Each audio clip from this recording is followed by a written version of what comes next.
le serpent d'Éden. En Éden, Dieu a créé Adam et Ève. Ils sont là, ils vivent en Éden. Le mot Éden signifie délice. Ils vivent dans un jardin de délices.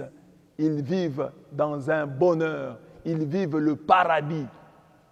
Un paradis terrestre, l'Éden. Et le diable n'est pas content.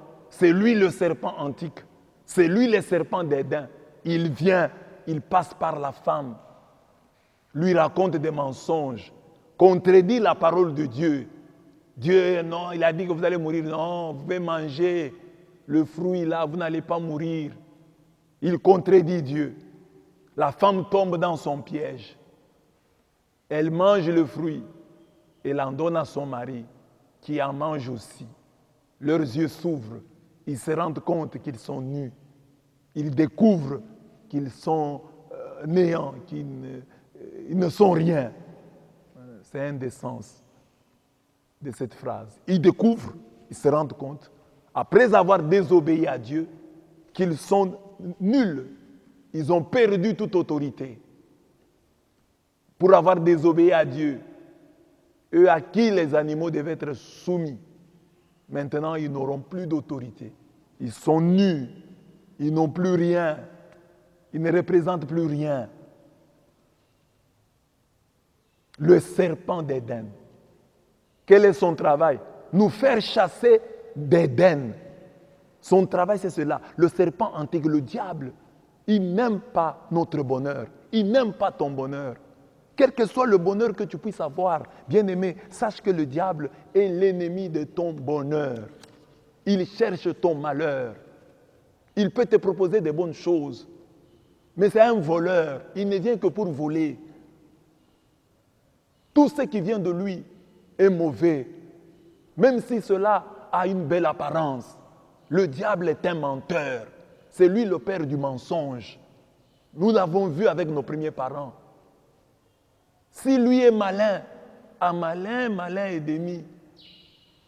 Serpent contre serpent. Jésus dit, soyez candides comme des colombes et prudents comme des serpents.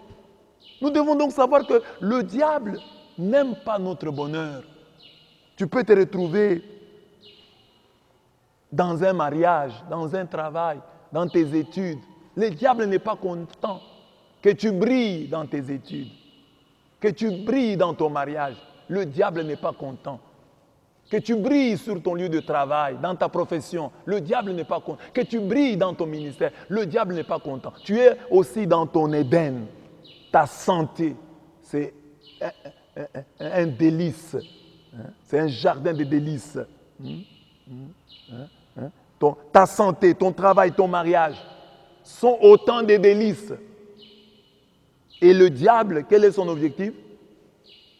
Te faire chasser, te faire perdre, te pousser à perdre, te pousser à la faute pour que tu perdes cela. Alors toi, tu dois être aussi malin. Si le diable est malin, s'il est rusé, tu dois être plus rusé que lui.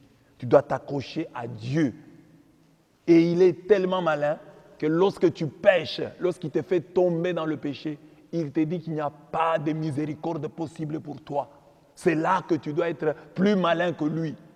Si sa ruse t'a chassé du jardin d'Éden, sache que la miséricorde de Dieu te ramènera au jardin d'Éden, au jardin des délices, te ramènera, te retournera dans le bonheur que tu as perdu.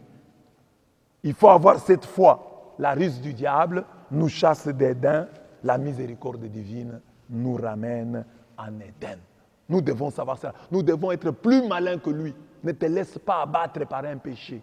Ne te laisse pas abattre par une maladie. Même en ces temps ici, que cette pandémie ne nous vole pas notre espérance, ne nous vole pas notre joie, ne nous vole pas notre foi. Le diable, son objectif, c'est à travers cette maladie, nous éloigner de Dieu. À travers cette pandémie, nous éloigner de Dieu. Ne nous éloignons pas de Dieu. Nous avons aujourd'hui un motif supplémentaire, une raison supplémentaire de nous tenir devant Dieu pour prier. Parce que le diable, c'est vrai, il profite de cette situation. Il est content quand les églises, les chrétiens ne se réunissent plus dans les églises. Parce que quoi que l'on dise, nos assemblées sont souvent le moteur de notre vie spirituelle et personnelle. C'est quand tu vas à l'église, la parole de Dieu t'encourage à prier.